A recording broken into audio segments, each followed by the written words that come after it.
Donc voilà la seconde partie de notre étude.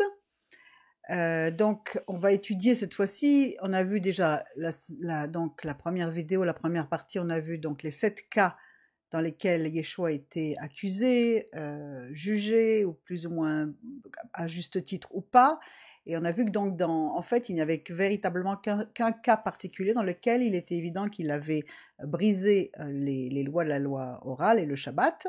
Donc maintenant, on va définir un petit peu ce qu'il est dans le Shabbat, dans la Torah, dans la source, la Torah orale, dans le christianisme, et essayer de comprendre un petit peu tout ce message. Alors, au niveau du Shabbat, dans la Torah elle-même, la mitzvah, ce qu'on appelle la mitzvah deoreita, celle qui vient de la Torah, du texte biblique. La Torah est explicite sur le respect du Shabbat, mais moins sur la définition du mot exact travail, melacha. Comme on a vu la dernière fois, ça ne veut pas dire exactement un travail, mais plutôt une tâche qui est relative à la construction du Mishkan. Exode 28:11 nous dit « Souviens-toi du jour, le Shabbat, pour le garder, pour le réserver à Dieu. Tu as 6 jours pour travailler et faire tous tes travaux, melachtecha, donc melacha, non pas avoda. Avoda, c'est véritablement le travail tel que nous l'entendons. Mais le 7e jour est un Shabbat pour Hachem ton Dieu. Tu ne feras aucune sorte de travail, melacha, encore une fois, ni toi, ni ton fils ou ta fille, ni ton esclave mâle ou femelle, ni ton bétail, ni l'étranger qui séjourne avec toi aux portes de ta propriété. Car en 6 jours, Hachem a fait le ciel et la terre, et la mer et tout ce qui s'y trouve, mais le 7e jour, il s'est reposé. C'est pour cela que Hachem a béni le jour, le Shabbat, et l'a séparé pour lui-même. » Et dans Exode 35:2, on voit Moshe rassembla toute la communauté du peuple d'Israël et leur dit « Voici les choses qu'Hachem vous a ordonné de faire. Pendant 6 jours, vous travaillerez, vous ferez votre travail, le melacha. Mais le 7e jour sera pour vous un jour saint, un Shabbat de repos complet en l'honneur d'Hachem. Celui qui fera un travail melacha, ce jour-là sera mis à mort. » Donc les actes interdits le jour du Shabbat sont spécifiques dans la Torah. Il s'agit de ne pas allumer le feu le Shabbat, Exode 35:3, récolter ce qu'il y a dans les champs, Exode 34:21, faire cuire des aliments, Exode 16:22-30, et la nécessité donc d'une définition plus large est imposée, du coup parce qu'en fait c'était assez succinct, et la loi orale a élaboré des règles autour de ce mot melacha. D'ailleurs, je vous renvoie également dans la même playlist sur la paracha Vayakel, avec le titre du Shabbat, un avant-goût du monde à venir, où nous décrivons un petit peu plus tout ce qui se passe. Donc, Melara, puisque ça avait rapport avec le tabernacle, la loi orale va donc définir quelles sont les tâches qui incombaient à la construction de ce Mishkan. Et elle va en définir 39, plus des toladot, c'est-à-dire d'autres lois qui découlent de celles-ci. Et donc, on le trouve dans la Mishnah Shabbat 7:2, dont entre autres, il y a planter, labourer, récolter, ramasser, battre, vider, trier, broyer, tamiser, pétrir, cuire, tondre, récurer, carder, teindre. Vous voyez, toutes ces choses ont à voir avec la construction du tabernacle.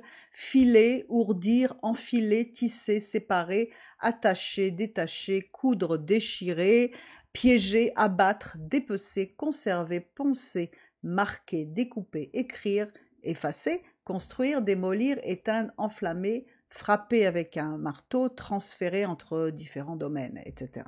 Donc il y a 39 de ces travaux qui sont répertoriés, et de ces 39 travaux interdits découlent également d'autres lois. Tout ceci dans le but de pouvoir mettre des barrières de protection autour du Shabbat et de faire en sorte que le peuple ne pêche pas en dépassant certaines lois. Donc tout ça, il faut bien comprendre que c'était fait dans une mesure de protection de la Torah et du peuple, parce que les bénédictions s'en suivaient donc avec le Shabbat. Alors nous devons replacer les événements qui sont mentionnés dans les évangiles dans le contexte du judaïsme primitif au milieu du 1er siècle. La majeure partie de la halacha rabbinique a été développée plus tard, entre le 2e et le 5e siècle de notre ère. Des groupes concurrents, des interprétations de la loi écrite étaient courants parmi tous les différents courants religieux comme les Sadducéens, les pharisiens, les Esséniens, les Qumranites, les Samaritains. D'ailleurs, on voit par exemple même dans la doctrine chrétienne combien il y a de dénominations. Là, il ne s'agissait pas de dénomination parce que le texte est toujours le même et l'interprétation du texte était la même, mais son application différait selon les courants. mais dans toutes les synagogues du monde, dans tous les différents courants religieux juifs, on lit la même chose le Shabbat et on prie de la même façon, à quelque chose près. Il n'y a pas de différence fondamentale. Mais il y avait des courants qui interprétaient plus ou moins la façon dont on mettait en pratique certaines de ces commandements. Donc ensuite, on a eu la période également des zougotes, c'est-à-dire des couples avec les deux écoles dont on a mentionné la semaine dernière ou la vidéo dernière du moins, les écoles de Hillel et de Shammai, et le mouvement de Yeshua, qui venait de naître, enfin disons qui faisait son apparition, faisait partie de ces courants et a probablement essayé de proposer également sa propre interprétation de la Torah et du Shabbat. Donc là, je vous parle d'un point de vue académique, d'un point de vue croyant, et bien entendu, qui venait nous révéler qu'est-ce que c'était le Shabbat et qu'est-ce que c'était que la Torah. Parfois, le débat entre les pharisiens et les sadducéens, entre Hillel, Beth Shammai, pouvait être très dur, et les interprétations différentes, même les mises en pratique. Ainsi comme le cite Meyer dans son livre, « Après tout en soi, il n'y avait rien de terriblement inédit ou surprenant dans le fait qu'au 1er siècle après Jésus, différentes interprétations juridiques ainsi que diverses pratiques juridiques qui allaient au-delà de la loi se disputaient l'allégeance des Juifs en Canaan. En terre d'Israël, pardon. Et comme nous l'avons vu aussi, tous les rabbins n'étaient pas d'accord sur les halachot, entre autres du Shabbat. Okay, il y avait plein de choses, je vous passe certains détails, c'est très long et un peu fastidieux tous ces textes, mais citons par exemple Shabbat 128a qui permet dans certains cas de cueillir et de frotter certaines plantes le Shabbat. Or, c'est ce qui était reproché justement aux disciples lors de le premier événement que nous avons vu la vidéo dernière. Les sages ont enseigné dans une Tosefta, en ce qui concerne les fagots de paille, les fagots de bois, les fagots de brindilles, si on les a préparés la veille de Shabbat pour la nourriture des animaux, on peut les déplacer. Sinon, on ne peut pas les déplacer. Donc ça continue et il continue. En ce qui concerne les fagots de sarriette, hysope, thym, des plantes odorantes qu'il convient à la nourriture des gens, si quelqu'un les a apportés pour les utiliser comme bois de chauffage, il ne peut pas s'en servir pour se nourrir le Shabbat. S'il les a apportés pour les utiliser comme nourriture pour les animaux, il peut également s'en approvisionner le Shabbat. On peut les cueillir avec la main et les manger, à condition de ne pas les recueillir dans un récipient. On peut l'écraser et enlever les graines avec sa main et les manger, à condition de ne pas en écraser beaucoup avec un récipient. C'est la déclaration de Rabbi Yehuda. Et les rabbins disent, on peut les écraser uniquement avec le bout des doigts, de manière atypique, tant qu'on n'écrase pas tout un lot avec la main de la manière dont on le fait pendant la semaine. Donc c'était possible, il y avait donc des interprétations.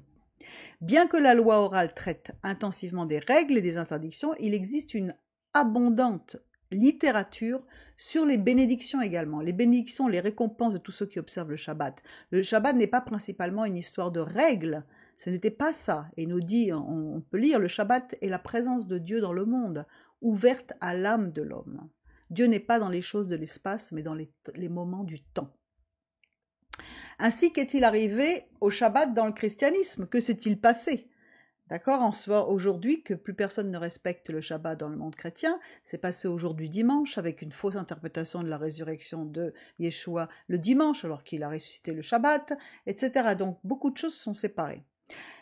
Certains chercheurs donc considèrent que la tradition de la guérison avait pour but de régler les conflits internes entre des observateurs juifs et juifs messianiques. Les premiers juifs messianiques étaient des juifs également, contre ceux qui voulaient conserver certaines traditions ou contre le pharisaïsme qui s'opposait au jeune mouvement croyant. Donc dans un livre de Schmidt Daril. Et pour Klausner, qui a écrit beaucoup sur Yeshua, Jésus était perçu comme un danger. Il cite « La raison de l'indignation des pharisiens était, sans aucun doute, que Jésus guérissait le jour du Shabbat, quelle que soit la nature de la maladie, qu'elle soit dangereuse ou non. » À partir de ce stade, ils commencent à voir que l'homme qu'ils avaient jusqu'alors considéré comme rien de plus qu'un rabbi pharisien, parce que bien entendu, Yeshua était de l'obédience des pharisiens, il avait cette doctrine-là, avec ses propres opinions ou certaines questions religieuses, ce qui n'avait rien de remarquable à l'époque des controverses entre Hillel et Shammai, justement, était en vérité un danger pour la religion et la tradition ancestrale. Il remettait en question certaines choses, et cela ne plaisait pas au pouvoir religieux en place. Donc, surtout à l'époque de Yeshua, il y avait donc également les Sadducéens, qui avaient une doctrine complètement différente, puisqu'ils ne croyaient pas à la résurrection des morts. Et la doctrine de Yeshua s'apparentait de très près à celle des pharisiens. C'est pour ça qu'ils les attaquaient sans cesse, parce qu'ils leur reprochaient de ne pas véritablement enseigner la théorie, la bonne doctrine des pharisiens. Donc, et d'ailleurs même Paul, Shaoul de Tars, qui était rabbi également, lui aussi se dit qu'il est pharisien. Donc, pourquoi? Parce que c'était une doctrine qui était plus proche de celle du peuple, plus véritable, que celle des Sadducéens, qui était plutôt une doctrine d'élite. Au début, les premiers croyants juifs observaient le Shabbat ainsi que la Torah, et on peut le voir dans plein de passages dans Actes. Actes 1:12, 15:21, 10:13. Je ne vous lis pas tous les versets, c'est trop fastidieux, ce serait trop long. Mais plus tard, le Shabbat a été remplacé par le dimanche, le jour du Seigneur. Alors, l'interprétation des paroles de Shaoul semble avoir été l'élément déclencheur pour bannir toute pratique du Shabbat. Moi, je dirais que va bien au-delà de cela. C'était pour couper toute racine avec Israël. Donc, c'est ce qui s'est passé dès le 1er siècle, avec Marcion, et ça a continué jusque finalement au concile de Nicée, 325, où là, l'empereur Constantin, le premier converti au christianisme par sa maman Hélène, donc a justement mis fin à tout lien avec Israël, et à partir de ce moment-là, ça a été deux courants différents. L'Épître aux Hébreux également mentionne un Shabbat dans Hébreux 4:6, qui serait un jour de repos pour le peuple de Dieu, qui est devenu le Shabbat du christianisme, et le 7e jour a été remplacé par le 8e. Or, si on connaît un petit peu le cycle même des nombres dans le judaïsme, le 8 ne peut pas remplacer le 7, c'est pas possible. Le 8, c'est une autre dimension. Donc il y a le Shabbat du 7 et il y a le Shabbat du 8, certainement, mais pour l'instant, nous sommes bien encore dans le 7. Alors le Shabbat dans la vision chrétienne, c'est très simple. Avant l'arrivée des nations, le Shabbat, parmi d'autres pratiques juives et bibliques, a commencé à tomber en désuétude, au point d'être interdit d'observation. Rien de nouveau sous le soleil, parce que déjà les Grecs et les autres populations qui avaient envahi Israël avaient déjà fait en sorte d'interdire la pratique des temps donnés par la Torah, par Dieu, pour pouvoir briser ce rythme, le rythme de Dieu dans la vie de tous les jours, dont entre autres le Shabbat. Les Grecs avaient interdit la pratique du Shabbat, ils avaient interdit la circoncision, avaient interdit l'étude de la Torah et la célébration des fêtes. Comme ça, il n'y avait plus aucun repère. Or, Dieu a donné un calendrier bien précis qu'il nous convient d'observer de la même façon qu'on observe toutes les autres fêtes. Alors, par exemple, Ignace d'Antioche, 110 de notre ère, écrit « Si donc ceux qui étaient sous l'ancienne dispensation, comme si la Torah était terminée, alors que la Torah, c'est un livre qui est prophétique, qui n'est même pas encore accompli. » Donc c'est vraiment incroyable d'appeler ça un ancien testament, ancienne dispensation, c'est pas du tout ça. Il faut remettre les choses à leur place. Donc, si ceux qui étaient sous l'ancienne dispensation sont entrés dans une nouvelle espérance, ne gardant plus le Shabbat, mais vivant dans l'observance du jour du Seigneur, donc le dimanche, jour auquel ainsi notre vie est née par lui et par sa mort, alors qu'il est ressuscité le Shabbat, je vous le dis encore, et que certains nient, mystère par lequel nous avons reçu la foi et par lequel nous demeurons afin d'être trouvés disciples de Jésus-Christ, notre unique maître. On niait le Shabbat. On est déjà le 1er siècle. On en est arrivé au point que lors du concile de Laodicée, en 360, donc de notre ère, on a même interdit aux chrétiens d'observer le Shabbat. Alors je vous lis, c'est le canon 29, les chrétiens ne doivent pas judaïser et ne doivent pas rester oisifs le jour du Shabbat, mais doivent travailler ce jour-là. Ils doivent cependant révérer particulièrement le jour du Seigneur, le dimanche, et si possible ne pas travailler ce jour-là parce qu'ils sont chrétiens. Donc on réinvente une autre Torah, une autre instruction pour les chrétiens. Citons également le concile de Trente, donc 1545-1563. Et donc, on lit également Voltaire, philosophe français aux idées ultralibérales sur la religion et connu pour son hostilité au judaïsme, écrivait que Jésus avait aboli la circoncision et le Shabbat. Donc, on lit dans les lettres philosophiques de Voltaire, à la lecture des évangiles, Jésus ne s'est jamais exprimé ouvertement contre le Shabbat, ni n'a jamais manifesté d'opposition vis-à-vis de la circoncision.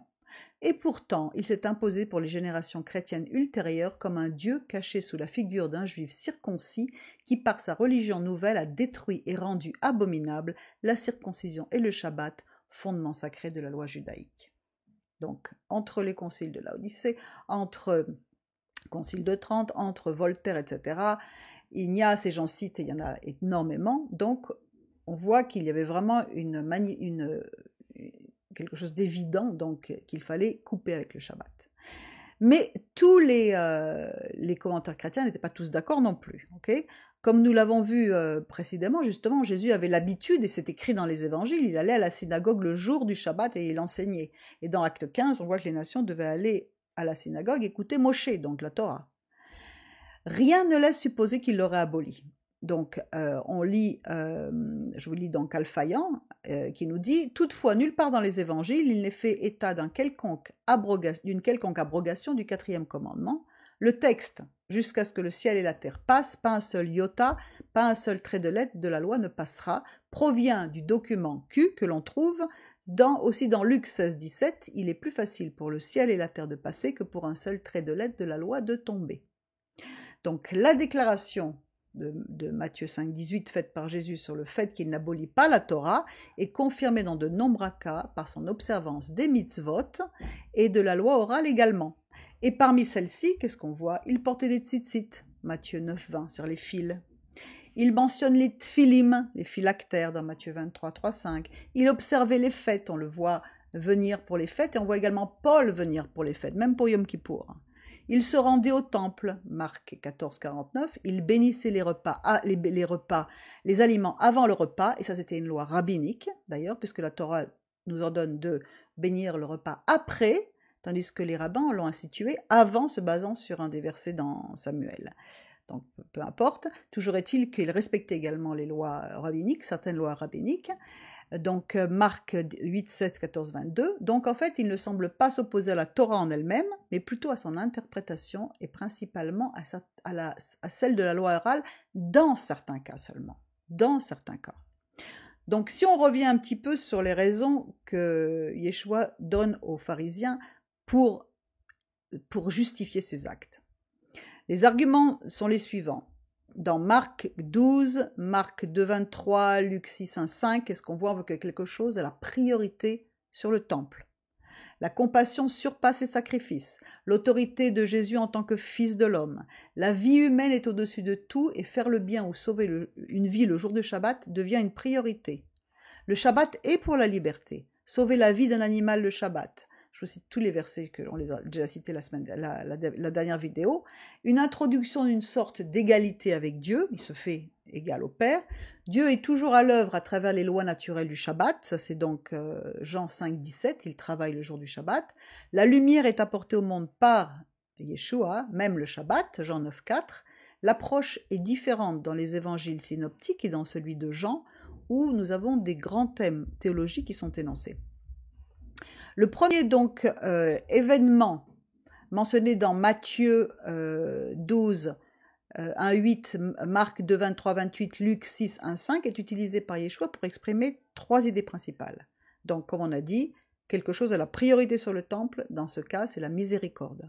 Et Yeshua, en tant que fils de l'homme, a toute autorité pour décider. Donc là, on rentre dans un autre domaine, il va pouvoir avoir une autorité pour décider de ce qui se passe concernant les lois de la Torah écrite. Le Shabbat, dans le Shabbat 133b, Mishnah Shabbat 19 et Shabbat de Jérusalem 19.1, il est dit que le service du temple a la priorité sur le Shabbat. Et les sacrifices d'animaux offerts au temple se faisaient également le Shabbat. Lévitique 24, 5, 9, Nombre 28, 1, 10, etc. Donc Yeshua faisait souvent référence à lui-même en tant que fils de l'homme, et l'expression fils de l'homme, c'est un hébraïsme ben Adam, qui signifie un être humain et mortel dans Psaume 8, 4 ou Ézéchiel 2, ou en araméen bar Enoch, comme dans Daniel 7, 13, il est généralement accepté comme une référence au Messie dans le christianisme et le judaïsme. Donc, même quand Yeshua nous dit, quand il cite justement, de plus vous verrez le Fils de l'homme assis à la droite de Akvoura, donc de la grandeur, et venant sur les nuées du ciel, donc c'est dans Marc 14, 62, il cite Daniel 7, 13 et Psaume 110, 1. Donc il fait référence à lui en tant que Messie, même s'il ne le dit pas d'une façon très claire. Mais il utilise cette autorité pour décider dans certains cas de la halakha. Et dans un autre commentateur, l'auteur nous dit « L'autorité du Fils de l'homme est l'autorité de celui qui est salué comme le Ben Elohim, le Fils de Dieu, et comme celui qui a été promis. » Il y a ici 2 éléments, l'autorité de Jésus est enraciné dans le fait qu'il est Ben Elohim, fils de Dieu, oint par l'Esprit, et qu'il est le promis qui apporte la nouveauté, le ridouche, c'est-à-dire les choses renouvelées, un renouvellement, une nouvelle compréhension des choses. En termes plus larges, le christologique et l'eschatologique. Lauder, qui vient de citer ça, relie les deux versets de Marc 2,10 et 2,28 où Yeshua affirme son autorité. Il a la capacité de pardonner les péchés, de la même manière qu'il peut justifier le comportement de ses disciples. Comme, et il cite, Jésus est le Fils de l'homme eschatologique, en tant que Fils de l'homme, Jésus a l'autorité de Dieu. Marc 2,10. En tant que Fils de l'homme, il est dûment autorisé à agir au nom de Dieu. Ça c'est Lauder. Et Roth, il nous dit, sur Matthieu 12,6, il implique que le Saint-Esprit travaille à travers Jésus, le mandatant pour travailler au nom de Dieu. Hachem est plus grand que le temple, le roi Hakodesh en Yeshua apporte le discernement et la sagesse, mais les pharisiens considérèrent que Yeshua se faisait l'autorité supérieure plutôt que de reconnaître l'esprit de Hachem qui parlait au travers du Mashiach. Donc plusieurs choses, plusieurs commentaires, plusieurs choses qui se recoupent. Stern encore sur Marc 2 nous offre une autre approche de la parole de Jésus comme n'étant pas obligatoirement liée à une approche messianique. Il dit le Fils de l'homme est maître du Shabbat. Ce ne se réfère pas seulement à lui-même mais à tout le monde. Donc c'est ce qu'il essaie de dire Stern, c'est-à-dire que l'hébreu Ben Adam, ça peut dire Fils de l'homme, n'importe quel homme ou personne, sans connotation spécifiquement messianique. Les gens contrôlent le Shabbat et non l'inverse. Bon, c'est une interprétation, c'est un messianique. Dans ce cas, cela signifierait que les gens sont capables de décider ce qu'il convient de faire ou de ne pas faire le Shabbat sur certaines questions. Bien entendu, il y a celles qui sont d'Oraita, qui sont écrites noir sur blanc, on ne discute pas. Par contre, il y en a d'autres, peut-être qu'il y a une interprétation à comprendre. Et l'expression « le Fils de l'homme est Seigneur du Shabbat » et Maître du Shabbat est citée dans le Talmud, dans Yoma 85b. Rabbi Yonatan ben Yosef a dit « car le Shabbat est saint pour toi », Exode 31, 14, c'est-à-dire qu'il est remis entre vos mains et non pas vous entre ses mains. Donc, c'est-à-dire que même dans le Talmud, l'homme a l'autorité de comprendre comment le Shabbat peut le bénir. Meyer note le parallèle frappant entre la parole de Jésus et l'Exode et un commentaire du rabbin Shimon ben Menassia qui dit dans le commentaire Mechilta qui enseigne que le Shabbat est un moyen pour atteindre une fin et non une fin en soi. Donc il apparaît aussi dans l'événement des grains, de l'histoire des grains, quand ils arrachent les grains, que Yeshua n'a pas enfreint la loi juste pour le plaisir, mais le Shabbat étant donné pour que l'homme en profite, comme nous avons vu dans le texte d'Ésaïe 58, si tu fais du Shabbat tes délices, ainsi que de la miséricorde, Yeshua prend l'autorité pour décider ses priorités, ou alors peut-être que si nous sommes en marche vers le Shabbat, peut-être que nous avons des étapes qui nous sont permises. Ça, c'est à chacun de voir. Comme le dit Lauder, le Seigneur du Shabbat fait respecter la loi du Shabbat et justifie par des arguments les comportements appropriés. Le second événement en Matthieu 12, 12, Marc 3, 6, Luc 6, 6, 11 prône la vie humaine avant tout. Yeshua défie les pharisiens dans leur utilisation de la halacha. Tout d'abord, l'événement qui est relaté dans les 3 évangiles synoptiques commence par le fait qu'ils cherchaient un moyen de le faire chuter, afin de l'accuser d'avoir enfreint la Torah. Leur motivation n'était pas pour les Shem Shamaim, ce n'était pas pour le ciel qui faisait ça. Donc il semble que toute l'histoire tourne autour de l'interprétation de certaines lois. Et Yeshua souligne certaines priorités. Faire le bien ou le mal le jour du Shabbat, sauver une vie devait être la norme avant tout, même en ce qui concerne les lois du Shabbat. Il n'y a pas à discuter. Et comme conclut Stern sur Luc 6, 9, il dit « Les règles des Pérouchim, des pharisiens pour le Shabbat, sont généralement des bons guides de comportement, mais il ne faut pas les laisser devenir oppressives. Il y a des circonstances où on doit les enfreindre pour obéir à la volonté de Dieu et participer activement à son royaume. Enfreindre les règles pour les bonnes raisons est un élément essentiel de la halacha messianique. Si toutefois nous voulons bien accepter qu'il y a une halacha messianique. Ce qui est un petit peu délicat aussi parce que jusqu'à présent nous n'avons pas un Sanhédrin messianique. Le mouvement messianique est très divisé, chacun voulant interpréter ce qu'il veut, chacun voulant les rabbins, pas les rabbins, la halacha, pas halacha, faire ceci, pas faire cela, certains livres inclus et pas d'autres, des calendriers différents, donc de toute façon on ne peut pas véritablement dire qu'il y a une halacha messianique. Nous sommes en marche et nous cherchons à faire la volonté de Dieu. Quoi qu'il en soit, Yeshua est le Seigneur du Shabbat et peut définir des priorités, ses priorités. Dans le troisième événement, dans Luc 13, 16, cela indique une certaine liberté à acquérir pour une fille d'Abraham, et donc une Israélite, qu'elle devait trouver justement sa vie, la vie qu'elle avait perdue pendant ses 18 ans, 18 Sechai, donc ça veut dire la vie, le Shabbat. Cela signifie donc que c'est un jour qui vise à une certaine liberté et délivrance de toute servitude. C'est ça un Shabbat, c'est d'être libre, libre de ne pas de se faire de soucis, libre de pouvoir respirer en sachant que quoi qu'il arrive autour, nous sommes dans le repos de sa présence. Donc c'est pour ça que je vous recommande vraiment de prendre notre livre sur le Shabbat, un avant-goût du monde à venir, où là vous voyez vraiment en détail comment Yeshua a accompli ce Shabbat et comment nous pouvons rentrer dedans d'une façon vraiment bénie et spirituelle, entre autres. Alors, d'ailleurs, nous trouvons ces deux composantes, donc pour la liberté de toute servitude, dans la prière du Kiddush, le Shabbat. Et pour ça, il n'y a pas besoin de halakha messianique, c'était écrit. Béni sois-tu, Seigneur notre Dieu, maître de l'univers qui crée le fruit de la vigne, c'est la bénédiction du Shabbat. Béni sois-tu, Seigneur notre Dieu, maître de l'univers qui nous a sanctifiés par ses commandements, nous a favorisés, nous donnant par amour et par faveur son saint Shabbat en héritage, en souvenir de l'acte de la création. Car en ce jour est le début de tous les jours saints, en souvenir de l'exode d'Égypte, car tu nous as choisis, tu nous as bénis entre toutes les nations, et tu nous as légué ton saint Shabbat dans l'amour et la faveur. Béni sois-tu, Seigneur, qui sanctifie le Shabbat. Sanctifier, ça veut dire mettre à part. Soyez saints car je suis saint, c'est parce que nous sommes à part. Il nous a mis à part par les commandements de la Torah, il nous a mis à part par le respect du Shabbat, il nous a mis à part par le respect de sa parole. Alors une fois de plus, Yeshua, dans ce troisième épisode, défie les pharisiens sur le bon usage du Shabbat. Lauder cite à nouveau « Le souci de répondre aux besoins humains l'emporte sur celui de protéger l'observance du Shabbat. » Jésus ne conteste pas la loi du Shabbat, il défend sa pratique comme étant appropriée au Shabbat. Le quatrième événement dans Luc 14, 1,6 souligne à nouveau l'argument Kal vechomer, c'est-à-dire de l'animal qui est tombé dans une fosse, si on peut faire ceci là, a fortiori peut-on faire cela là. La même réponse est donnée par Yeshua, celle de la détermination des priorités le jour du Shabbat. Ensuite, le quatrième évangile, c'est l'évangile du Sod, du secret, les miracles du boiteux et de l'aveugle. Donc, j'ai décidé de mettre ces deux derniers événements dans le même paragraphe là, de cette petite étude, car je crois qu'il s'agit du même thème qui court concernant l'identité ou le statut de Yeshua.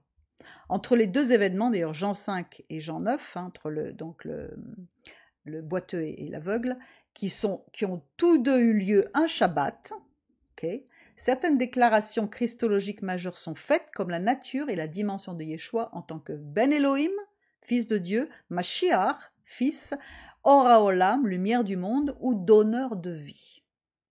Yeshua revendique une sorte d'égalité avec le Père, dans Jean 5, 17, 18. L'œuvre de Dieu consistant à soutenir la création se poursuit après sa création en 6 jours et continue même le jour du Shabbat. Donc ça fait référence à Genèse 2, 2, 3, Exode 20, 11, 30, 31, 17. L'argument est christologique parce que l'association de Yeshua avec son Père légitime également la poursuite de son œuvre et de son travail le jour du Shabbat. Ça c'est Lauder. Et ensuite Lightfoot nous dit Yeshua a l'autorité, le pouvoir et la dignité du Père. Et Lévin et Brettler, en tant que fils de Dieu, il est une force créatrice. Les processus naturels fonctionnent toujours le jour du Shabbat. Donc la guérison, et c'est ça qui est très intéressant pour nous, c'est que la guérison des aveugles et des boiteux, c'est un espoir messianique bien connu, basé sur toutes les différentes prophéties qu'on trouve dans le livre d'Ésaïe. Ésaïe 35, 5, 6, 26, 19, 61, 1. Et Yeshua a accompli ces prophéties. Dans Matthieu 15, 31, il est dit « Le peuple était stupéfait de voir les muets parler, les infirmes guérir, les boiteux marcher, les aveugles voir. Il disait une bracha, une bénédiction au Dieu d'Israël. » Luc 7, 22, il leur répondit en disant « Allez raconter à Yochanan, à Jean, ce que vous avez vu, entendu. Les aveugles recouvrent la vue, les boiteux marchent, les personnes atteintes de tsaraat, les lépreux sont purifiés. Tsaraat, la Lachon Hara, je vous renvoie à la vidéo sur Metzora. Les sourds entendent, les morts ressuscitent, la bonne nouvelle est annoncée aux pauvres. » Il est très intéressant de noter que les deux seuls miracles accomplis à Jérusalem, donc qui est vraiment l'espoir messianique par excellence, avec la reconstruction du temple, la présence de Dieu qui va revenir, sont les guérisons qui sont mentionnées, les 2 miracles justement qui ont été accomplis à Jérusalem. Les 2 seuls sont les guérisons mentionnées dans Jean 5 et 9 concernant le boiteux et l'aveugle. Il n'y a pas eu d'autres miracles à Jérusalem que ces 2-là. Un à Bethesda, la maison de la miséricorde, Bethesda, la maison de la grâce, et l'autre à Shiloar, à la cité de David, c'est-à-dire à la piscine de l'envoyé. Et David, le roi David, lorsqu'il conquit la ville de Jébus, donc Jérusalem, la véritable Jérusalem au départ, a été interpellé par les Jébusiens justement au sujet du boiteux et de l'aveugle. Dans 2 Samuel 5-6, le roi et ses hommes se rendirent à Yerushalayim pour attaquer les Jébusites, les habitants de cette région. Ils se moquaient de David, tu ne pourras pas entrer ici, même l'aveugle et le boiteux pourraient te repousser. En d'autres termes, ils pensaient, David n'arrivera jamais à rentrer ici. Donc, tout ce thème-là sur la cité de David est développé en profondeur, avec toutes les significations messianiques, secrètes et tout qu'il y a avec cet événement qui s'est passé, avec les yeux, les aveugles qui s'ouvrent sur les merveilles de la Torah, celui qui marche pas droit dans la halakha et qui peut marcher droit avec Yeshua. Je vous donne pas tous les détails, c'est décrit dans notre cours sur la géographie et histoire mystique de Eretz Israël, un cours extraordinaire où vous avez des tas de sources, des tas d'informations qui partent dans tous les sens et qui vous emmènent vraiment à l'essence même de toutes ces choses. Et justement, la cité de David, là où tout a commencé, c'est un des thèmes très approfondis de notre étude. Donc, je ne veux pas le développer ici. Sachez que les 2 miracles que Yeshua a accomplis à Jérusalem, un Shabbat, c'est justement pour ouvrir les yeux des aveugles sur la Torah et pour marcher selon la Torah en étant plus boiteux. Alors ici, on peut voir une allusion à la mission d'Yeshua en tant que Messie ben David. C'est ce qu'a également laissé entendre l'argumentation d'Yeshua lors de l'événement de l'arrachage du grain, en mentionnant le roi David, puisqu'il est descendant du roi David, puisque le Messie doit venir de la lignée davidique. Il est l'envoyé de la piscine de Shiloach. Shiloach, ça veut dire Siloé, l'envoyé. Jean 9 nous dit, tant qu'il fait jour, nous devons continuer à faire l'œuvre de celui qui m'a envoyé. La nuit vient où personne ne peut travailler. Et l'odeur voit dans le lavage dans la piscine de Shiloach une allusion à la fête de Sukkot, bien évidemment. C'est la fête de Sukkot également, qui est la fête messianique par excellence. Jean 7, 37. Or, le dernier jour de la fête au Shana Rabba, Yeshua se tint debout et s'écria, si quelqu'un a soif, qu'il vienne à moi et qu'il boive. Quiconque met sa confiance en moi, comme dit l'Écriture, des fleuves d'eau vive, ça c'est Jean 7, 38, couleront du fond de son être. Et dans Jean 4, 10, Yeshua lui répondit, si tu connaissais le don de Dieu, c'est-à-dire qui c'est qui te dit donne-moi à boire, alors tu lui aurais demandé et il t'aurait donné Maïm Chaim, de l'eau vivante. Et cela fait exactement écho à la prophétie d'Ésaïe, dans Ésaïe 12, 3, et vous puiserez avec joie de la fontaine du salut, à la fontaine du salut, B'ma'ane à Yeshua, la fontaine du salut. Alors la principale opposition des pharisiens portait sur ces affirmations. Ils ne voulaient pas accepter cette égalité avec le Père. Et l'auteur nous dit, pour Jean, ils ont clairement tort, car ils ne reconnaissent pas qui est Jésus. En tant que fils de Dieu, il est au-dessus de la loi et a donc le droit de la mettre de côté, ce qu'il fait.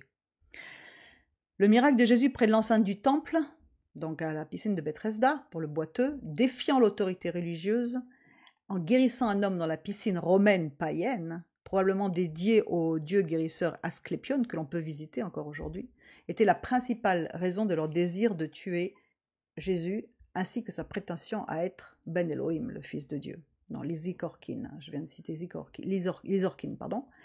Le boiteux guéri est le premier à être mis en cause par les pharisiens, et il se défend en faisant appel à l'homme qui a eu l'autorité pour le faire, ouvrant la controverse justement sur l'égalité de Yeshua avec le Père. Donc ainsi toute la controverse ne semble pas tourner autour du Shabbat, mais plutôt autour du statut que Yeshua prétend avoir en tant que ce qu'on appelle posek légitime, c'est-à-dire que celui qui peut décider sur une halakha, opérant directement du Père. Et il utilise à nouveau un argument de type Calve et Romer pour décider des priorités concernant le Shabbat.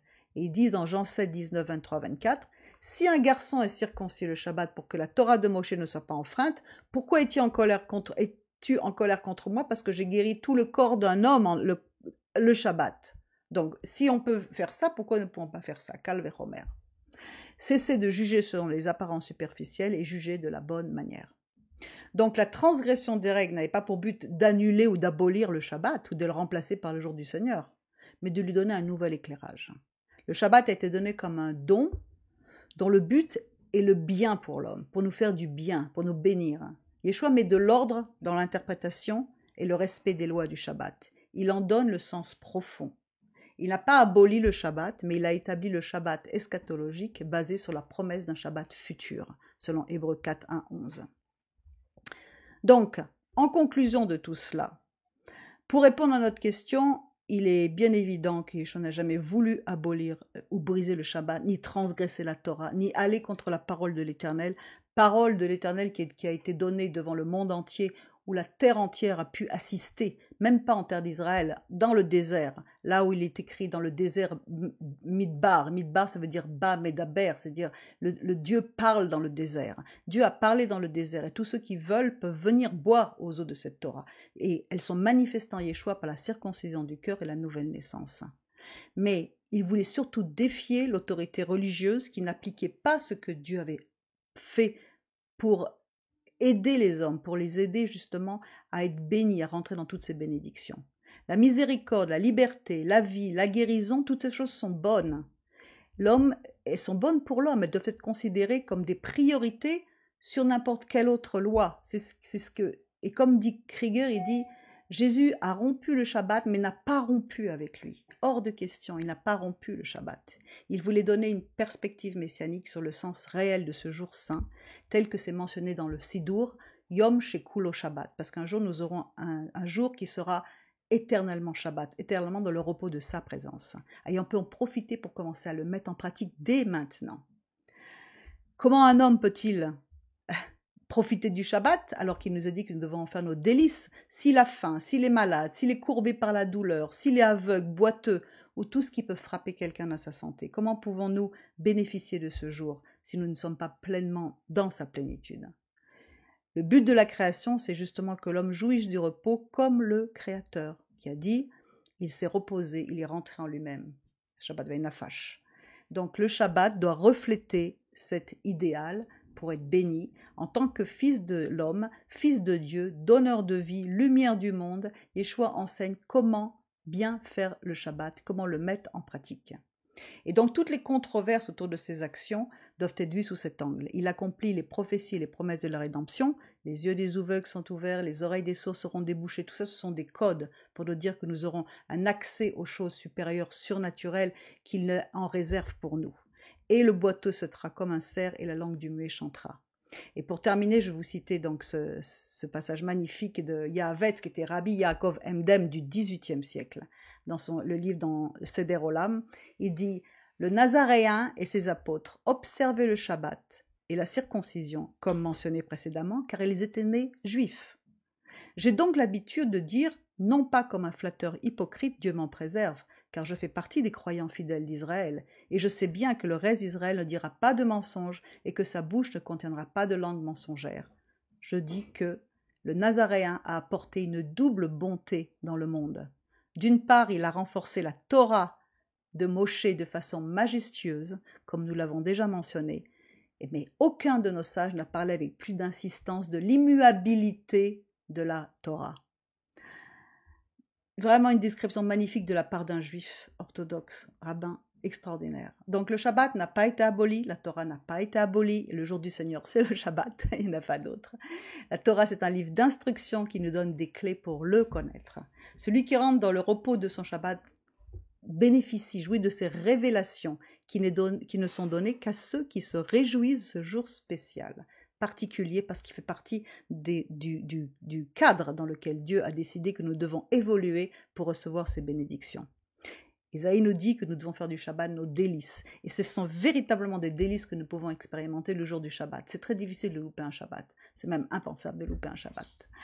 Alors, je vous recommande également, pour compléter cette étude, pour compléter ce qui a été dit dans l'enseignement également de Jean-Louis, qui parle un petit peu comment sont passés le Shabbat, le jour du Seigneur, etc. Je vous recommande le livre sur Shabbat, qui fait partie des études de la Yeshiva, d'ailleurs, mais on l'a séparé pour que vous puissiez en bénéficier, un avant-goût du monde à venir, et vous verrez comment Yeshua se manifeste de façon extraordinaire dans tout le Shabbat. Vous verrez d'une façon encore plus précise comment il nous demande de le célébrer en lui. Et je vous remercie pour votre écoute et je vous souhaite Shabbat Shalom.